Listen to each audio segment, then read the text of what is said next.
Hi, I'm Margot Politis. Welcome to Study English IELTS preparation. Today we have an environmental theme on Study English, but it's an environmental story with a difference. We find out about a new toilet system that has been developed to save the local environment in a Tasmanian park.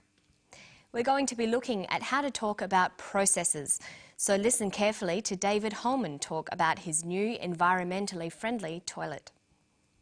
The liquid waste comes from the toilet behind me. There's a containment vessel for the solids. From the bottom of the solids you drain off the liquid and it comes down here, down this pipe. Okay, the pipe tips into this tipping bucket arrangement, and what this does is it fills up to a point and then it suddenly tips, and that will measure each time it tips, so we can calculate the amount of liquid effluent that's gone in. As that fills up, you can see the cowling material here will come in contact with the effluent. The air is drawn in through these holes and will actually direct the air in onto the surface of the water, through the wick and out through the top. Okay, so David was talking about how his toilet, the Enviro Loo, works. He was describing a process. Today we're going to look at the type of language you'll need to describe processes. We'll listen to David again.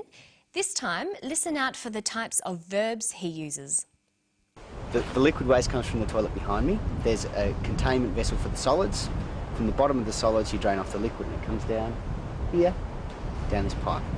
Okay, the pipe tips into this tipping bucket arrangement, and what this does is it fills up to a point and then it suddenly tips, and that will measure each time it tips, so we can calculate the amount of liquid effluent that's gone in. David uses a variety of verbs and tenses, but mostly he uses the simple present tense. The simple present is often used to describe processes and procedures. Let's look at some examples.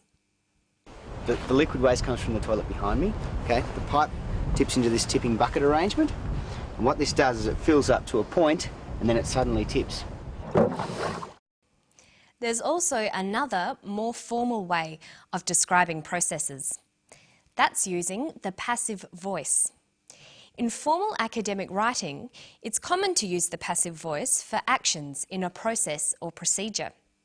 When you use the passive voice, your writing becomes impersonal and distant. This is more formal and is often more suitable in an academic setting. Listen for a passive verb here. As that fills up, you can see the cowling material here will come in contact with the effluent. The air is drawn in through these holes. He says, is drawn in. The air is drawn in. Notice there is no subject, no person or thing doing the action, it is just done. This is called the passive voice. This highlights the process or action rather than the person or thing doing the action. The passive is used when the important thing is not who did the action, but the action itself. This is true when you are describing processes. The process is the same no matter who is doing it, so we choose the passive voice. Let's look a bit more closely at how the passive is formed.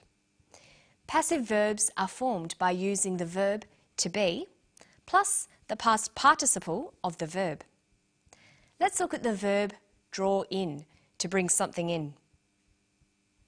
The past participle is drawn. This is an irregular past participle. So the passive form is to be drawn in.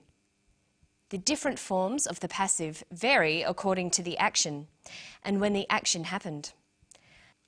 Okay, so in formal writing, we use the passive form for processes. But David doesn't always use the passive because he's having a conversation with someone. Let's look at one of David's more informal sentences and see how we could change it into a more formal description. There's a containment vessel for the solids. From the bottom of the solids you drain off the liquid. He says, from the bottom of the solids you drain off the liquid. Let's look at the main part of that sentence. You drain off the liquid. The verb is drain off. In a passive sentence, we'd say is drained off. The past participle with the present tense form of to be. To form the passive, we also need to change the sentence around. Most English sentences use the active form. That's subject, verb, object. But in the passive, sentences begin with the object of the verb. Object, verb, subject. In this sentence, we know that drain off is the verb, you is the subject, and the liquid is the object. So, to form a passive sentence, we'll need to turn the sentence around into object, verb, subject. Notice that we add the word by. The liquid is drained off by you. But in a process, we don't need to include the agent of the verb, so it usually gets left out. Our new, more formal sentence reads, the liquid is drained off. So let's go back to that full sentence. From the bottom of the solids, you drain off the liquid. From the bottom of the solids, the liquid is drained off. Here's another one. And that will measure each time it tips, so we can calculate the amount of liquid effluent that's gone in. We can calculate the amount of liquid. The subject is we. This will be dropped in our passive sentence. The object is the amount of liquid.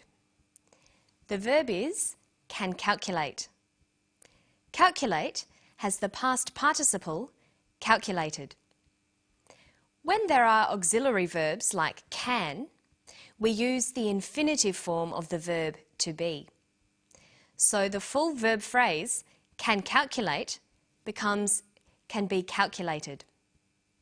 Remember that a passive sentence starts with the object, then the verb. So we can calculate the amount of liquid becomes the amount of liquid can be calculated.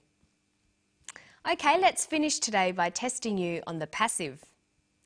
Listen to the steps in a simple process. This is how you make a cup of coffee. It's in a conversational style. You fill the kettle with water. You turn on the kettle. You boil the kettle. You pour the hot water into a mug. You add some sugar. Then you can drink it. Okay, let's start at the beginning. You fill the kettle with water. What's the verb? Fill. The subject? You. The object? The kettle. The passive verb is filled. The new sentence is, the kettle is filled with water. See if you can do the next one. You turn on the kettle. The verb is turn on. The subject is you. The object is the kettle. The kettle is turned on. You boil the water. The water is boiled. You pour the hot water into a mug. The hot water is poured into a mug. You add some sugar. Some sugar is added. Then you can drink it. Then it can be drunk. But we'd usually say, then it's ready to be drunk. So let's go through that again. The kettle is filled with water. The kettle is turned on. The water is boiled. The hot water is poured into a mug. Some sugar is added. Then it's ready to be drunk. And I think I'll go and make a cup of coffee right now. Don't forget to practice these active and passive sentences.